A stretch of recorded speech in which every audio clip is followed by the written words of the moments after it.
दिसंबर का महीना था और कड़ाके की ठंड पड़ रही थी, लेकिन दयाराम के लिए सिर्फ यही मुसीबत कम नहीं थी। उसके ऊपर तो दुखों का पहाड़ ही टूट पड़ा। अपनी बूढ़ी कपकपाती हाथों से जब उसने कफन उठाकर देखा तो जोर जोर से रोने लगा। सामने दयाराम के जवान बेटे और बहू की लाश रखी हुई थी। खेत में मजदूरी कर रहे उसके बेटे और बहू बिजली का करंट लग जाने के कारण खेत में ही तड़प तड़प कर जान गंवा बैठे थे। हे भगवान, ये तूने हम गरीबों के साथ कैसा अन्याय किया है।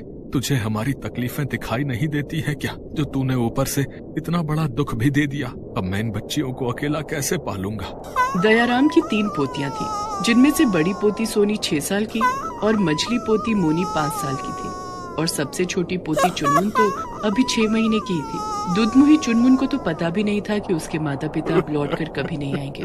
बेटे और बहू की मौत के बाद तीनों पोतियों की जिम्मेदारी दयाराम पर ही आ गई थी। सहारे के नाम पर दयाराम के पास एक गाय थी जिसका नाम यमुना था। दयाराम यमुना का दूध बेचकर अपना और अपनी तीनों पोतियों का गुजारा किसी तरह से चला पा रहा था। एक दिन दयाराम के पास साहूकार का आदमी आया। अरे दयाराम, तेरे बेटे ने साहूकार से कर्जा लिया था। तेरा बेटा नहीं रहा तो अब साहूकार का कर्जा नहीं चुकाएगा क्या। कर्जा? कौन सा कर्जा? मुझे तो कर्जे के बारे में कुछ भी नहीं पता। पता कैसे चलेगा? पैसे जो देने पड़ेंगे। तेरे बेटे ने ये घर बनवाने के लिए 10,000 रुपए लिए थे। लेकिन मेरे पास तो अभी इतने पैसे नहीं हैं। साहूकार जी से कहना कि थोड़े दिन और रुक जाएं। मैं धीरे धीरे करके उनका कर्जा चुका दूंगा। दयाराम के कहने पर साहूकार का आदमी वहाँ से चला गया। दयाराम के पास रहने के लिए एक कमरे का पक्का मकान था, जिसमें वो अपनी तीनों पोतियों के साथ रहता था। धीरे धीरे 1 महीना और गुजर गया। जनवरी का महीना आ चुका था। दिन रात बर्फीली हवा चल रही थी। सूरज ने अपना चेहरा दिखाना भी बंद कर दिया था। एक दिन साहूकार खुद दयाराम के घर आ धमका। अरे दयाराम, 1 महीना और गुजर गया, लेकिन तूने अभी तक मेरे पैसे नहीं दिए। तुम लोगों के साथ थोड़ी नरमी क्या दिखा दी। तुम लोग सर पर चढ़ जाते हो। ला, मेरे पैसे निकाल, पूरे 10,000 रुपए। बेचारा दयाराम साहूकार के आगे हाथ पैर जोड़कर गिड़गिड़ाने लगा। मालिक, आप तो जानते ही हैं कि बेटे और बहू के जाने के बाद तीनों पोतियों की जिम्मेदारी मेरे बूढ़े कंधों पर आ गई है। दूध बेचकर भी 2 वक्त की रोटी का जुगाड़ नहीं हो पा रहा है। सर्दियाँ गुजर जाने दो मालिक, मैं आपकी एक एक पाई चुका दूंगा। क्यों? सर्दियाँ बीत जाने के बाद तेरी लॉटरी लग जाएगी क्या है? मुझे मेरे पैसे अभी चाहिए, नहीं तो तुझे अपना ये घर छोड़ना पड़ेगा। दयाराम रोते हुए साहूकार से बोला। ऐसा मत कीजिए मालिक, मैं अपनी छोटी छोटी पोतियों को लेकर कहाँ जाऊंगा। इतनी ठंड पड़ रही है, मैं कहाँ सर छिपाऊंगा। लेकिन साहूकार पर तो दयाराम की बातों का जैसे कोई असर ही नहीं हो रहा था। उसने अपने आदमियों से कहकर दयाराम के घर से उसका सारा सामान बाहर फेंकवा दिया और उसकी तीनों पोतियों को घर से बाहर निकाल दिया। सोनी और मोनी अपनी दुधमुही बहन चुनमुन को गोद में लेकर सड़क पर आ गए और साहूकार ने दयाराम के घर पर अपना ताला लगा दिया। दादाजी, मुझे बहुत ठंड लग रही है। साहूकार जी ने हमें घर से बाहर क्यों निकाल दिया? क्या हम अब अपने घर में कभी नहीं जा सकेंगे? हे ऊपर वाले, अब मैं इस दूध मुही बच्ची की कैसे रक्षा करूं? इतनी ठंड में कहीं इसकी तबीयत ना खराब हो जाए। तू बहुत निर्दयी है भगवान, हम गरीबों की तो कभी नहीं सुनता।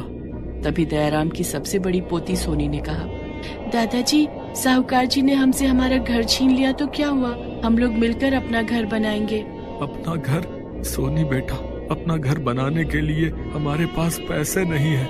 दादाजी, हमें पैसों की जरूरत भी नहीं पड़ेगी। हम सब मिलकर फूस और बांस से अपना घर बना लेंगे। ठीक है सोनी बेटा, अब कुछ ना कुछ तो करना ही पड़ेगा ना। दयाराम और सोनी मिलकर पूरे गांव में घूम घूम कर फूस और बांस इकट्ठा करने लगते हैं। जब उनके पास काफी सारे फूस, टूटे बांस और टूटी फूटी लकड़ियां इकट्ठी हो गयी, तो गांव के बाहर उन्होंने अपने लिए घर बनाना शुरू कर दिया। इस बीच सभी बारी बारी से चुनमुन का ख्याल रखते।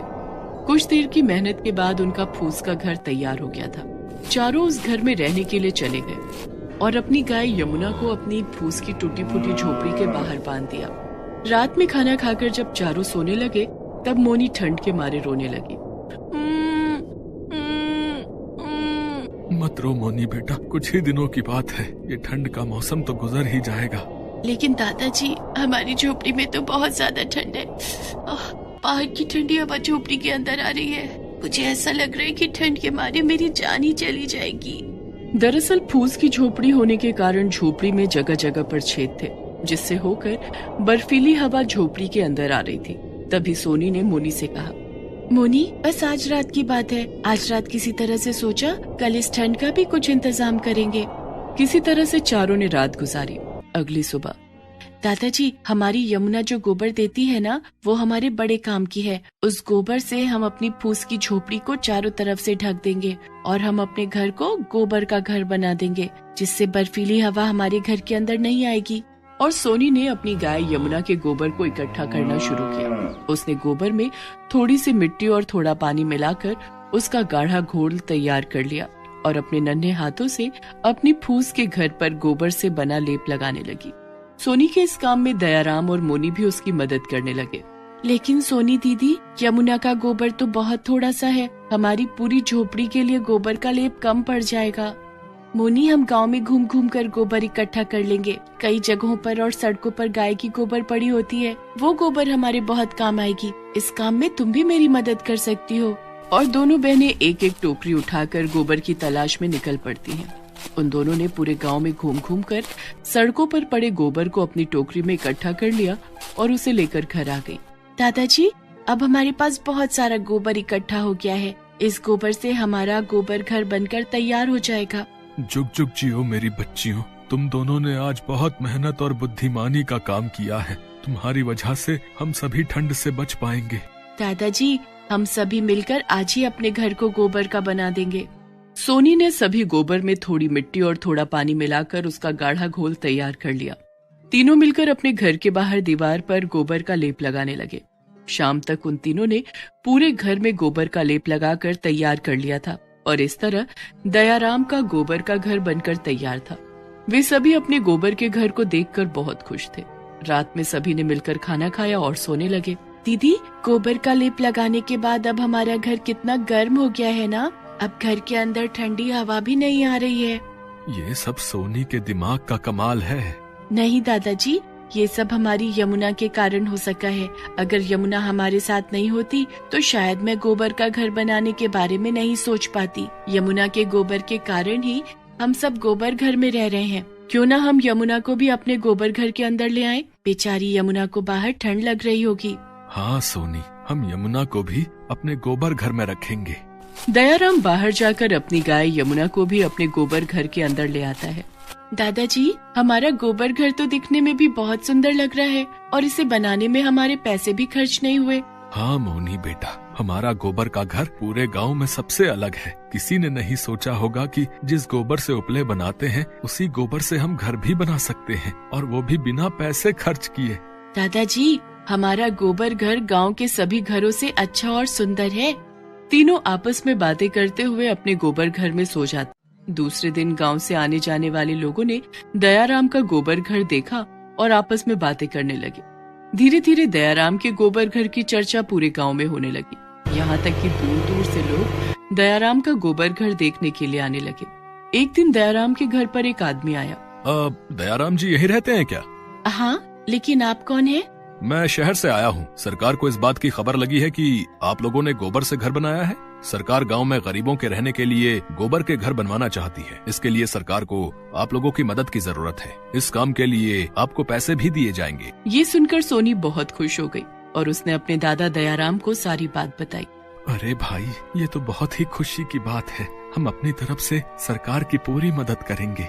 उसके बाद सरकार की तरफ से दयाराम के गांव के अलावा दूसरे गांवों में भी गोबर का घर बनाया जाने लगा, जिसमें दयाराम, सोनी और मोनी तीनों ने अपना पूरा योगदान दिया।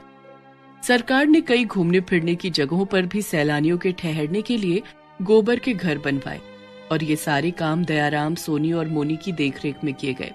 इस काम के लिए उन्हें सरकार की तरफ से अच्छे पैसे भी दिए गए। सोनी बेटा, तेरे गोबर घर के आइडिया ने तो हमारी सारी मुश्किलें दूर कर दी हैं। लोग हमसे गोबर घर बनवाने की डिमांड लेकर आने लगे हैं। अब हमारी गरीबी के दिन भी दूर हो गए हैं। दादाजी, ये सब तो यमुना की वजह से हुआ है। यमुना नहीं होती तो हम गोबर का घर बनाने के बारे में कभी नहीं सोच पाते। तीनों मिलकर यमुना को ढेर सारा प्यार करते हैं और अपने गोबर घर में आराम से रहते हैं। आइए साहब, आइए। इतनी ठंड में गर्मा गर्म भुट्टे खाइए। आइए बहन जी, आइए। उन दोनों के शरीर पर बस एक फटी हुई चद्दर है। ठंड की वजह से दोनों के हाथ कांप रहे हैं, लेकिन वो दोनों भी क्या करें। पेट चलाने के लिए उन्हें इतनी ठंड में भी रास्ते में निकलकर भुट्टे बेचने पड़ रहे हैं। इतने में उन लोगों के सामने एक बड़ी सी गाड़ी आकर रुकती है और पायल नाम की एक लड़की अपनी 3 सहेलियों के साथ बाहर निकलती है। ए बुड्ढे, 4 भुट्टे दे। रामचरण 4 भुट्टे सेक कर देता है। वो चारों मजे से खाते हैं। जी, 4 भुट्टे के 40 रुपए हुए हैं मालकिन। क्या हमसे पैसे मांग रहा है? तुझे पता भी है कि मैं कौन हूँ? पायल बहुत गुस्सा हो जाती है। रामचरण कहता है, आप बहुत अमीर हो, हम गरीब हैं, और ये तो हमारा हक का पैसा है। हमें पैसा दे दीजिए, नहीं तो आज हमें भूखा सोना पड़ेगा। तेरी हिम्मत कैसे हुई मुझसे ऐसे बात करने की? गरीब भिखारी कहीं के, नाली के कीड़े। तेरी चद्दर से तो घटिया बू आ रही है और तू मेरे साथ जबान लड़ा रहा है। हाँ बुड्ढे, तुम लोगों की औकात तो पायल के नौकर बनने की भी नहीं है। रुक जाओ तुम दोनों, मेरे पापा बहुत बड़े पुलिस ऑफिसर हैं। मैं अभी उनसे तुम दोनों की शिकायत करती हूँ। पायल और उसकी सहेलियां गाड़ी में बैठकर चली जाती हैं। तुलसी और रामचरण 40 रुपए न मिलने का शोक मनाने लगते हैं और कुछ ही देर बाद एक पुलिस की गाड़ी आती है और उसके अंदर से एक ऑफिसर बाहर निकलते हैं। मेरी बेटी के साथ तुम दोनों ने बदतमीजी की है। आज से तुम लोग यहाँ ठेला नहीं लगा सकते, चलो। ये बोलकर पायल के पिता राघवेंद्र सब कुछ तोड़फोड़ कर देते हैं और वहाँ से चले जाते हैं। रामचरण और तुलसी सब कुछ खोकर रोने लगते हैं। हे भगवान, हमारे पास पेट चलाने का केवल एक ही जरिया था, आज वो भी नहीं रहा। हम जैसे गरीबों को कितना कुछ सहना पड़ता है। गरीब होना इस दुनिया में एक पाप है, पाप। वो दोनों रोते रहे और फिर घर की ओर चल दिए। उनका घर छोटा और टूटा हुआ है, दीवारों में छेद है और घर की छत भी टूटी हुई है। इसीलिए उन छेदों से बहुत तेज ठंडी हवा घर के अंदर घुसती है। घर लौटकर उन दोनों ने खाना खाया और सो गए, लेकिन रात को बहुत तेज ठंड के कारण वो दोनों कांपने लगे। हमारे पास तो एक ढंग का कंबल भी नहीं है। हम दोनों बूढ़े हो चुके हैं। ऐसे कैसे बिताएंगे इस सर्दी को? चिंता मत करो तुलसी, इस दुनिया में अभी भी बहुत भले लोग हैं। वो लोग हमारी मदद जरूर करेंगे। अगले दिन रामचरण अपना फटा हुआ चद्दर ओढ़कर काम की खोज में निकल पड़ता है। इधर उधर भटकने के बाद वो एक बड़े से बंगलों का दरवाजा खटखटाता है। कोई घर पर है? कोई है? कुछ देर बाद दरवाजा खुलता है, लेकिन रामचरण चौंक जाता है क्योंकि दरवाजा खोलने वाली और कोई नहीं, कल वाली लड़की पायल है। ये उसी का घर है। अरे बुड्ढे, तुझे अभी तक शिक्षा नहीं मिली ना? मालकिन, मैं काम ढूंढने आया हूँ। आपके घर पर अगर कोई काम हो तो बताइए। पायल के दिमाग में एक आइडिया आता है रामचरण को सताने का। 1000 रुपए देने का वादा करके वो रामचरण को घर के अंदर बुलाती है और घर का सारा काम करवाती है। रामचरण ठंडी से थरथराते हुए सारा काम करता है और फिर पैसे मांगता है। पैसे? हाँ, उधर जाके बैठ, मैं देती हूँ। रामचरण कमरे के कोने में जाकर बैठता है। पायल एक बाल्टी भरकर बर्फ लाती है और रामचरण के ऊपर अचानक से डाल देती है। अरे बाप रे, ये क्या? बर्फ! अरे बाप रे, कितना ठंडा बर्फ है। रामचरण ठंड के मारे तड़पता रहता है और ये देखकर पायल हंसने लग जाती है। अब आया ना मजा। रामचरण कांपते हुए घर से निकल जाता है और दौड़ने लगता है। दौड़ते दौड़ते वो भगवान को बुलाता है। हे भगवान, मेरे साथ ये क्या हो रहा है? लगता है इतनी सर्दी के मौसम में मैं जिंदा नहीं रह पाऊंगा। कुछ देर चलने के बाद वो देखता है कि एक कुत्ता रास्ते में ठंड के मारे मरने की कगार पर है और कुछ शरारती बच्चे उस कुत्ते को पत्थर मारकर तंग कर रहे हैं। ये क्या कर रहे हो तुम लोग? उसे छोड़ दो, तुम लोग भागो यहाँ से, भागो। वो बच्चे भाग जाते हैं। रामचरण को कुत्ते से बहुत लगाव है, इसीलिए वो अपनी चादर उतार कर उस कुत्ते पर उड़ा देता है। वो कुत्ता अपनी दुम हिलाकर प्यार जताता है और रामचरण ठंड के कारण आधा मरा हुआ घर लौटता है। रात को उसे बुखार आता है। तुलसी, लगता है आज मेरा आखिरी दिन है। ऐसी ठंड पहले कभी नहीं लगी। ऊपर से वो बर्फ का पानी। ऐसा मत बोलिए जी, आपको कुछ नहीं होगा, भगवान है ना। इतने में जोर से तूफान आता है। इस सर्दी के मौसम में ऐसा तूफान आना बड़ा भयानक है। रामचरण का घर वैसे ही टूटा हुआ था। तूफान के कारण घर टूटकर बिखर जाता है। रामचरण और तुलसी रास्ते पर आ जाते हैं। हे भगवान, बस इसी का इंतजार था। अब तो हमारे बचने का कोई उपाय ही नहीं है। अब दोनों को रास्ते पर मरना होगा। रामचरण का बुखार बढ़ता ही जाता है। तुलसी उसे लेकर अस्पताल पहुंचती है।